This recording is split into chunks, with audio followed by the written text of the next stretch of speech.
এসে ঠাকুরনগর থেকে তাই মটন হান্ডি বিরিয়ানি দিল। আমি হাতটাই যে রয়েছে হাইটা সার্ভ হয়ে গেছে, আমি মটনটা দেখাচ্ছি, এটা তোলেন ধরে।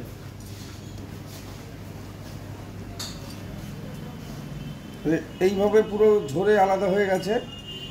আর বুঝতেই পাচ্ছেন যে মটনটা কতটা নরম, না হলে এতটা 500 গ্রামের পিস, এটা 500 গ্রাম হান্ডি বিরিয়ানি যেটা, সেটা এইভাবে বেরিয়ে গেল, আস্তে করে চলে আসছে, এইভাবে খুলে চলে আসছে। আর হাতটা তো দেখলেন যে কীভাবে গলেছে, টুকরো টুকরো হয়ে গেল। আমি শুধু বলেছি এইটুকুই যে এত নরম মটন চাকদাতেই হবে, একান্ত আপনই হবে, অন্য কোথাও হবে না।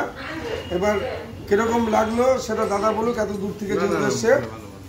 মটনটা কিরকম লাগলো? নরম তো একদম। রাইসটা একদম মুখে দেওয়ার আগে ঠিক আছে তো? টাটা।